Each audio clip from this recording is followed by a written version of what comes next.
네, 안녕하십니까. 그리너리의 황유식 대표입니다. 이번 시간에는 이제 ESG, 그 중에서도 제 환경에 대해서 말씀을 드리겠습니다.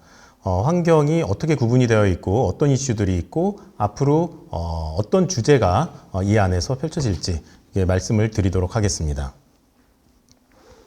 먼저 ESG에 대해서는 많이 아실 겁니다. 기업의 비재무적 요소를 평가하기 위한 어떤 그 최우선 가치를 ESG라고 하고 있고요. 2005년도 UN 컴팩트에서 Who Cares Wins라는 보고서에서 ESG라는 용어가 처음으로 등장을 하게 되었습니다. ESG를 활성화하기 위해서 가장 중요한 요소는 금융 시스템과의 상호 연동된 상호작용을 전제로 한다라는 게 가장 중요합니다. 그래서 금융 시스템을 활용해서 기업이 ESG 활동을 하도록 독려하는 그런 이제 제도다라고 말씀을 드리겠고요. 그래서 지속 가능한 발전이 결국엔 금융 시스템과 연결이 된다라고 보시면 될 것 같습니다. ESG에 여러 가지 요소가 있습니다. 그 중에서 환경 쪽 이슈는 뭐 말 그대로 여러분들이 아시다시피 오염 방지나 지속 가능한 자원 사용, 기후 변화나 탄소 배출의 감축, 그리고 이제 자연환경 보호, 복원, 이런 부분들이 이제 환경에 대한 이슈고요. 이런 이제 환경의 보존과 그리고 이제 복원 등을 위해서 여러 분야에서 활동을 하고 있다라고 보시면 될 것 같습니다. 세계 최대 자산 운용사죠. 그 블랙락의 이제 회장인 레리 핑크 회장은 매년 연례 회센을 주주 그 기업들한테 지금 발송을 하고 있습니다. 그래서 매년 발송하는 주주 서한의 주제가 그 해의 가장 주요한 어떤 그 글로벌 이슈라고 보시면 되는데요. 그 주제의 변천사들을 지금 확인해 보면은 과거에는 지배구조가 중요했다. 그리고 이제 사회적 요소가 중요하다. 그러다가 2000년대 들어서부터는 기후변화 위기, 환경에 대한 책임을 다해야 된다라는 연례 서신을 지금 발송을 하고 있습니다. 그래서 2000년, 2021년, 그러니까 2020년, 21년, 22년 연속해서 기후변화 위기를 우리가 극복을 해야 되고 거기에 대한 투자를 해야 되며 또한 투자하는 이유는 우리가 돈을 벌기 위해서 하는 거다라고 이야기를 해서 환경에 대한 이슈를 가장 강조를 하고 있는 상황이라고 보면 될 것 같습니다. UNEP에서는 이제 녹색 금융을 지속 가능 금융의 한 부분으로 기후변화와 환경에 주력하는 금융으로 정의를 했습니다. 앞으로 이제 녹색 금융을 통해서 기업들은 ESG 활동을 할 수 있도록 그 독려를 하는 이제 모습들이 좀 나올 거고요. 예를 들어서 20개 정부가 참여한 탈석탄 동맹이 있습니다. 여기에 이제 많은 이제 금융기관이 참여를 하면서 화석 연료에 대한 투자를 금지하는 캠페인입니다. 그래서 여기에 참여한 기관들은 1,100개가 넘는 기관들이 탈석탄에 참여를 하겠다. 그래서 석탄 발전 그리고 이제 석탄에 관련된 투자는 모두 다시 걷어들이겠다라는 동맹을 맺었고요. 그렇게 함으로써 석탄 베이스의 화석 연료 시장이 축소가 되면서 기후변화를 대응하는, 그리고 온실가스 배출을 줄이는 그런 효과를 기대를 좀 할 수가 있습니다. 탄소 제로를 위한 투자자 연합이 있는데요. 여기에는 자산 4조 달러 이상을 관리하는 국제 투자자 금융들이 여기에 참여를 하고 있습니다. 그래서 탈석탄 동맹뿐만 아니라 탄소 제로를 위해서 다양한 분야에서의 어떤 금융의 역할을 다하겠다라는 글로벌 움직임이 시작이 되고 있는 상황입니다. 저탄소 녹색 금융의 어떤 범위를 좀 살펴보겠습니다. 전체 ESG가 지속 가능한 발전을 위한 부분이라고 보면은 환경에 대한 부분은 녹색 금융이라고 보면 될 것 같고요. 그 안에서도 기후 변화와 기후 변화 감축에 대한 부분이 이제 기후 금융이라고 보면 될 것 같고, 그 중에서도 기후변화 감축, 그 탄소 배출 감축에 대한 부분을 저탄소 금융이라고 보시면 될 것 같습니다. 그래서 이렇게 이제 세분화되어 있는 어떤 바운더리 안에서 금융권이 움직이면서 자금의 움직임을 통해서 기업의 움직임을 도출하는 그런 활동을 하고 있다라고 보시면 될 것 같습니다. GSIA에 의하면요, 전 세계 ESG 기반의 운용 자산은 20년 기준으로 40.5조 달러에 달했다고 합니다. 그래서 매년 한 20-30%씩 그 규모가 지금 증가를 하고 있고요. 그 증가 속도는 앞으로도 계속적으로 증가할 걸로 좀 예상을 하고 있습니다. 전 그 지속 가능한 발전을 위해서 많은 금융사들이 여기에 좀 동참을 하고 있는 상황이고, 국내에서는 이제 국민연금이 참여를 했습니다. 2019년 기준으로 ESG 관련 자금 운용 규모가 4.4%였는데 22년도에는 50%까지 증가하겠다고 선언을 했고, 그래서 본인이 가지고 있는 자금이 ESG 취지에 맞지 않는 곳에서는 배제를 하겠고, ESG를 검토를 하고 ESG 레포팅을 하고 거기에 부합하는 분야에만 투자를 하겠다. 그 규모를 우리가 가진 자산의 50%까지 늘리겠다라고 하고요. 앞으로는 이 비중을 계속적으로 확대를 해서 ESG 취지에 맞는 기업에만 100% 투자를 하겠다라고 선언을 했습니다. 2006년도 UN PRI에 제정한 이후에 ESG 투자 금융기관의 참여 비율이 굉장히 많이 늘었습니다. 2021년 3월 기준으로 3,826개 기관이 ESG 관련 투자를 하겠다라고 선언을 했고요.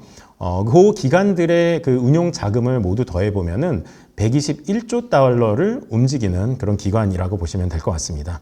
그래서 우리나라는 이제 국민연금 포함해서 11개 금융기관이 UN PRI에 이제 서명을 했고 ESG 책임 투자를 하겠다라고 선언을 한 상황입니다. 저탄소 녹색 금융은 계속적으로 좀 늘어나고 있습니다. 특히 이제 본드 쪽에서, 채권 쪽에서 늘어나고 있는데요. 그린본드의 발행 규모가 2010년 이후에 계속적으로 올라오고 있고요. 그 규모는 앞으로도 계속적으로 증가할 걸로 보고 있습니다. 그리고 이제 그린본드의 이제 자금 집행 분야들을 좀 나눠보면은 에너지 관련된 분야가 31%입니다. 그리고 이제 건물, 저탄소, 환경, 친환경 건물에 대한 투자가 30%, 그리고 이제 저탄소 운송에 대한 부분이 한 20%, 물에 대한 부분이 9%의 비중을 좀 차지를 하고 있는 상황입니다. 그린본드가 이런 비중으로 하고 있다는 거는 전체 산업 시스템 중에서 저탄소 녹색 경영이 필요한 분야가 이런 부분이고요. 이 분야에서의 어떤 개선이 이루어져야지만 저탄소 시대가 도래가 가능하고, 그렇기 때문에 이 분야에서의 그린본드 발행 비중이 좀 높다고 보시면 될 것 같습니다. 저희가 이제 환경 투자를 말씀을 많이 드리고 있는데요. 그렇다면은 과연 환경 투자와 환경에 대한 책임경을 다하기 위해서는 환경에 대한 정의와 구성이 어떻게 되어 있는지 확인해 볼 필요가 있을 것 같습니다. 여러 가지 기관에, 그리고 이제 여러 학자들의 환경에 대한 분류 체계가 있습니다. 그 중에서 UN 환경 계획, 즉 UNEP의 분류 체계를 따라서 저희가 구분을 하는 게 가장 간편하다라고 말씀드릴 수 있겠습니다. UNEP는 크게 물리계와 생물계 이렇게 환경을 구분을 하고 있습니다. 예, 그리고 생물계를 제외한 물리계는 크게 세 가지, 대기권, 수권, 암석권, 즉 토양, 이렇게 이제 세 가지 분류로 나뉘었다라고 보시면 될 것 같아요. 그래서 우리가 흔히 얘기하는 육해공입니다. 육지와 바다, 물과 공기, 이 대기에 대한 부분. 그래서 저희가 이제 환경을 이제 구분을 할 때 이렇게 육해공으로 나눠서 구분을 해서 접근을 하면은 저희가 좀 편리할 거다라고 말씀을 드리겠습니다. 각 분야에서의 이슈가 무엇인지 좀 짧게 살펴보겠습니다. 지표면에 그 지구상의 많은 표면의 한 70%를 차지하고 있는 부분이 물입니다. 그래서 물에서는 여러 가지 이제 오폐수, 그리고 이제 축산, 공장에서 나오는 폐수들, 문제들이 좀 있고요. 그 물들이 모여서 강이 되고, 강이 모여서 바다로 흘러 들어가는 문제가 있습니다. 바다로 모여든 물의 그 오염을 관리하기 위해서는 전 세계 국가들의 협약이 필요합니다. 그래서 전 세계 국가의 협약을 이끌기 위해서는 국제해사기구 IMO의 국제해양 오염방지 협약을 통해서 이루어지게 되어 있습니다. 그래서 마르포를 통해서 국제적인 해양 오염 방지의 체계를 갖추고 모두가 동참하도록 이렇게 지금 이끌어가고 있는 상황입니다. 특히 그 수권의 이제 문제 중에서는 최근에 이제 미세 플라스틱 문제가 가장 큰 오염의 문제로 대두가 되고 있습니다. 미세 플라스틱이 모여서 생태계를 이제 교란을 하고 그게 결국에는 인간이 사는 이제 삶까지 침범을 하는 이제 그런 상황이고요. 미세 플라스틱의 배출원은 이제 육상과 해상 여러 군데서 나올 수가 있고요. 이런 이제 미세 플라스틱 문제를 방지하기 위해서 저희가 사용하는 제품들의 특성을 좀 개선하는 그런 이제 모습들이 이루어지고 있다고 보면 될 것 같습니다. 그래서 저희가 사용하는 생필품 그리고 플라스틱이나 그리고 의류, 타이어, 페인트 등 미세 플라스틱을 발생할 수 있는 여러 가지 배출원들에 대해서 관리를 하고 그에 대해서 책임지는 것이 각 기업들이 영업을 하는데 굉장히 중요한 요소가 됐다라고 보시면 될 것 같습니다. 두 번째는 이제 육지의 오염 문제입니다. 육지의 오염물이 이제 쌓이게 되면은 각종 그 토양 오염 그리고 악취 그리고 이제 생활권의 그 오염 그리고 그 생활 쾌적하지 않은 그런 이제 그 생활 환경을 만들기 때문에 해결해야 되는 문제가 되겠고요. 특히 그 썩지 않는 플라스틱 문제들 그런 그 부분들이 굉장히 문제가 됩니다. 그리고 특히 그 코로나 시대를 맞아서 그 의료용 폐기물이 많이 발생을 하고 그리고 일회용품들의 사용량이 많아지면서 폐기물 문제가 굉장히 심각한 사회 문제로 대두가 되고 있는 상황입니다. 그를 방지하기 위해서 노력하는 것이 결국에는 자원순환 정책입니다. 그래서 일직선으로 그 만들어지는 그런 이제 그 제품의 사용 주기가 원형으로서 순환을 하면서 폐기물의 발생을 줄이자라는 게 자원순환 정책이고요. 독일과 미국, 일본 같은 이제 선진국들은 이미 90년대부터 자원 친화적 처리법 그리고 이제 자원순환형 사회의 기본 계획들을 수립을 해서 자원순환 체계를 좀 갖추고 자원순환되는 그 양을 좀 많이 늘려가고 있는 상황입니다.